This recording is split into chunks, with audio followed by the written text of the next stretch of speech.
तो थाईलैंड युद्ध को लेकर बड़ी खबर आ रही है, जहां पर युद्ध के बीच अब थाईलैंड ने चेतावनी दी है। बड़ी खबर थाईलैंड कंबोडिया विवाद को लेकर, जहां पर थाईलैंड ने अब ये साफ कर दिया है कि सीज फायर की बात करना जल्दबाजी होगी।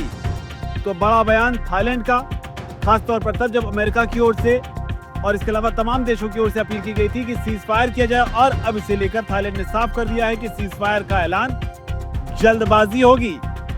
साथ ही इस बयान के बाद मार्शल लॉ, थाईलैंड में मार्शल लॉ का ऐलान कर दिया गया है। बड़ी खबर थाईलैंड कंबोडिया विवाद को लेकर, इससे पहले रूस और यूक्रेन युद्ध, और इसके बाद इजराइल और ईरान युद्ध, और अब दुनिया एक और युद्ध की ओर आगे बढ़ती हुई नजर आ रही है। थाईलैंड ने कंबोडिया की सीमा से लगे अपने 8 जिलों में मार्शल लॉ घोषित कर दिया है। आपको बता दें, मार्शल लॉ किसी भी देश में सरकार की तरफ से घोषित एक ऐसी न्याय व्यवस्था है जिसमें सैन्य बलों को एक क्षेत्र शासन या नियंत्रण करने का अधिकार दे दिया जाता है। तो ये बताते हुए कि किस तरीके से अब थाईलैंड कंबोडिया के साथ जो संघर्ष है उसमें आगे बढ़ता हुआ नजर आ रहा है। उधर बड़ी अपडेट ये भी है कि थाईलैंड और कंबोडिया के बीच जो विवाद चल रहा है, जो संघर्ष चल रहा है, उसे लेकर संयुक्त राष्ट्र जो है वो भी एक्टिव हो गया है। संयुक्त राष्ट्र सुरक्षा परिषद की एक आपात बैठक जो है वो बुलाई जाएगी। इस तरह की जानकारी भी लगातार निकलकर सामने आ रही है। ये बैठक कंबोडिया के प्रधानमंत्री हुन मानेट के अनुरोध पर बुलाई गई है। और दिलचस्प बात यह है कि बैठक ऐसे दौर में बुलाई गई है जब अमेरिका के अलावा फ्रांस, यूरोपियन संघ और चीन जैसी जो शक्तियां हैं, उन्होंने सीज फायर का आह्वान किया है।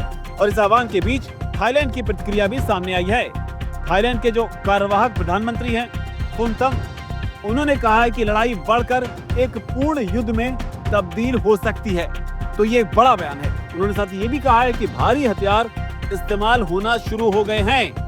तो ये आधिकारिक कंफर्मेशन थाईलैंड की ओर से कि भारी हथियार इस्तेमाल होना शुरू हो गए हैं और सीमा पर 12 जगह लड़ाई फैल गई है। ये संघर्ष खतरनाक तरीके से बढ़ने का स्पष्ट संकेत है। तो ये बड़ा बयान थाईलैंड के प्रधानमंत्री की ओर से। और इसी बीच थाईलैंड का जो विदेश मंत्रालय है, उन्होंने भी बयान जारी किया है। उन्होंने कहा है कि सीजफायर की जो बात करना है वो अभी जल्दबाजी होगी। जब तक कंबोडिया अपनी आक्रामक कार्रवाई नहीं रोकता है, कंबोडिया हमला नहीं रोकता है, तब तक ये सोचना कि सीजफायर होगा, ये बहुत जल्दबाजी होगी। जिस युद्ध को लेकर दुनिया चिंतित थी, अब तीसरा एक और युद्ध जो है वो मुहाने पर खड़ा है, जिसमें साफ तौर पर थाईलैंड की ओर से ये भी कहा गया है कि तीसरे पक्ष की जो मध्यस्थता है उसकी कोई जरूरत नहीं है। तो जहां एक और तमाम देश जो हैं वो अपील कर रहे थे सीजफायर का, तो साफ तौर पर यहां पर थाईलैंड ने तल्ख तेवर दिखाते हुए साफ कर दिया है कि मध्यस्थता के लिए किसी भी तीसरे देश की या तीसरे पक्ष की कोई भी जरूरत नहीं है।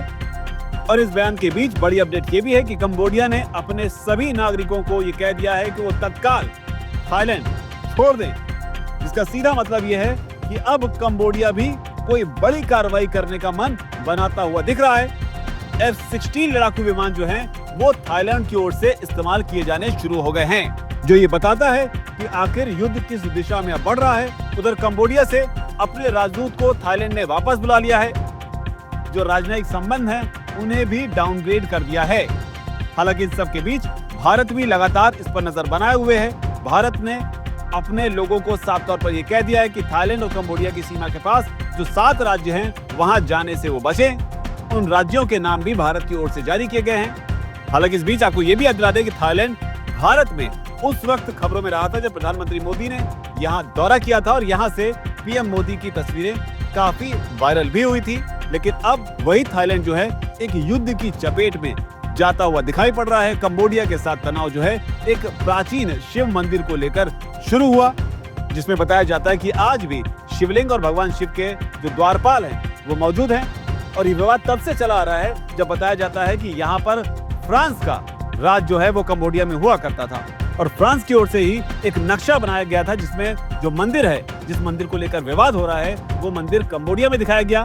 थाईलैंड इस नक्शे को पूरी तरह कभी भी स्वीकार नहीं करता है, और विवाद तब और ज्यादा बढ़ गया जब कंबोडिया ने इस मंदिर को यूनेस्को विश्व धरोहर की लिस्ट में शामिल किया, जिसके बाद से अब ये झड़पों का दौर जो है धीरे धीरे अब युद्ध में तब्दील होता हुआ नजर आ रहा है। 24 जुलाई के बाद ये संघर्ष जो है अचानक से उग्र रूप ले लेता है, जो कि अब धीरे धीरे युद्ध की ओर बढ़ता हुआ दिखाई पड़ रहा है। तमाम देशों की, यूनाइटेड नेशंस की अब इसमें एंट्री होती हुई भी नजर आ रही है। भारत भी लगातार इस पर अपनी नजर बनाए हुए है। रणनीतिक लिहाज से दोनों देश जो है वो भारत के लिए बेहद अहम होते हैं। लेकिन फिलहाल बड़ी खबर यह है कि मार्शल लॉ का ऐलान जो है थाईलैंड में कई इलाकों में कर दिया गया है। इस पूरे संघर्ष पर आपकी क्या राय है? नीचे अगर कमेंट सेक्शन में जरूर लिखिए। धन्यवाद।